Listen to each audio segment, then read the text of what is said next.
Юу сан залуусаа би юм байна. За бид өмнөх бичлэг дээр болохоор модулын талаар үзсэн. За энэ удаагийн бичлэгээр хэдүүлээ модултай холбоотой нэг зүйлийг үзэх болно. За та бүхэн нэг иймэрхүү кодыг бол маш олон харж ирсэн байх гэж найдаж байна. За хэрвээ доогоор зураас нэмэн тэнцүү доогоор зураас mainтэй тэнцүү байх юм бол за энэхүү функцийг дуудаад энэхүү функц нэг үйлдэл хийдэг ч юм уу те. За тэгэхээр энд яг юу болоод байгаа вэ гэдэг би энэ удаагийн бичлэгээр тайлбарлана. Тэгээ заавал ингэж бичих ёстой мөн хизээ ингэж бичих ёстой ингэж тайлбарлана гэсэн үг. За тэгэхээр надад нэг ийм код байна л да. Би үүнийг ажилуулах юм бол манайхаар дэлгэцэнд running from main гэж харагдаж байгаа гэсэн үг. За би тэгэхээр төр зур эдгээрийг комент олгоод нэг хэдэн зүйл тайлбарлая. За манай Python код маань яг ажиллаж эхлэхээс өмнө хэд хэдэн онцгой хувьцагч зарладаг юм байна л да. Тэдгээр нь болохоор мэдээж код ажилуулж байгаа холбоотой. За би тэдгээр онцгой хувьцагчдыг харахын тулд ингэ биччихье. За эндээс харах юм бол та бүхэн доогоор зураас loader тэгээд name package гэх мэтлэл харж байна.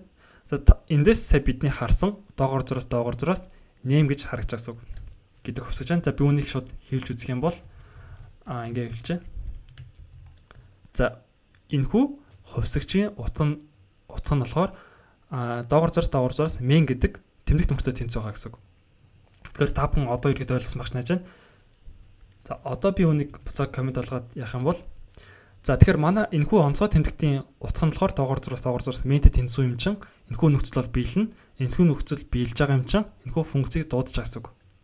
За тэгээ энд нэг тийм ичдийн зүйл бол байхгүй юм шиг харагдаж байна те. За тэгвэл энэ яг хизээ ажиллагааг би харуулъя. За би үүнийг хадгалаад дараа чинь нэг файл руу оръё. За энэ болохоор my model.py гэж файл байна. Энэ хоёр хоёулаа нэг хавцсан байгаа. За би саяны кодыг импортлж оруулж ирээ л да яг өмнөх шиг. За import дотроо. За би одоо үүнийг ажилуулах юм бол манайхаар энэ нас хэвлэгдэх ёстой шүү дээ. Тэгэхэд ягаад ч юм хэвлэгдэхгүй байна.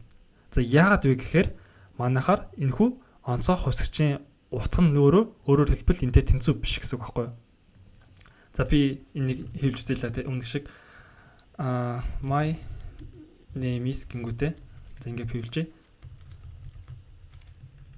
За энэ формат гэж ингээд тавьчих. За үүнийг хадгалаад би эндээс ажилуулах юм бол за my name is tutorial буюу энэхүү кодын нэр нь болохоор tutorial гэж гарч ирж байгаа гэсэн үг. Өөрөөр хэлбэл энэхүү код импортлогдож оруулж ирэхдээ нэр нь tutorial болж орж ирж байгаа гэсэн үг. За би үүний нэрийг харах юм бол доогоор зураас гэж хэвлэе. За ингэх юм бол манай энэхүү кодын нэр нь болохоор main болж байгаа гэсэн үг. Тэгэхээр ямар нэгэн файлыг шууд ажилуулах юм бол тэрхүү файлын доогоор зураас name гэдэг хувьсгчийн утга нь болохоор main болдог байна гэсэн үг. Хэрвээ импортлогдож орж ирж байгаа тохиолдолд тэрхүү файл нь өөрийнхөө нэртэйгээр хэвээр байна гэсэн үг. За энд чинь нэг тийм ялгаа нэг тийм хэрэгтэй байхгүй юм шиг гэж бодож магадгүй гэхдээ энэ болохоор маш хэрэгтэй. За хэрвээ таны код шүү дээ. Хэрвээ таны код зөвхөн бие дааж ажиллаж байгаа тохиолдол гэсэн үг шүү дээ. Хэрвээ ямар нэгэн байдлаар импортлогдож орж ирээгүй тохиолдолд өөрөө нэг код хийх ёстой байх юм бол иймэрхүү байдлаар бичиж болно гэсэн үг. Жишээлбэл хэрвээ би намайг шууд ажилуулах юм бол би шууд main функцэд дуудаж чана гэсэн үг. За тэгвэл энэ нөхцөлд нь болохоор хэрвээ намайг импортлж оруулж ирэх юм бол би тийм одоо нэг өөр код ажилуулах юм те нэг иймэрхүү байдлаар бичиж болдог гэсэн үг. За тэгэхээр та бүхэн ерхий ялгааг нь бол ойлгосон байх гэж найдаж байна. За тэгвэл энийг заавал бичих ёстой юм уу гэхээр бас бичих шаардлага байна. Бичих шаардлагагүй ч зүйл байна.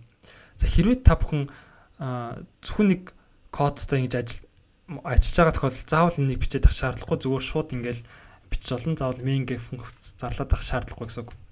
За хэрвээ та бүхэн одоо өөрсдөө модуль бичээд тэрэн зөвхөн тэрхүү код чинь заавал нөгөө импортлож орж ирэх үедээ өөр код ажилуулад дангаараа ажиллахдаа өөр код гүйцэтгэдэг бол нэг иймэрхүү байдлаар бичиж болно гэсэн үг.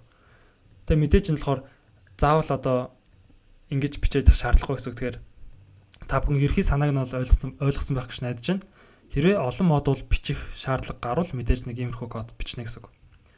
За тэгээ энэхүү бичлэг маань энэ хүрээд өндөрлж байна. Тэгээ та бүхний ерхий санааг нь бол ойлгосон байх гэж найдаж байна. За тэгээ дараагийн бичлэгээр уулзлаа. Түр баяртай.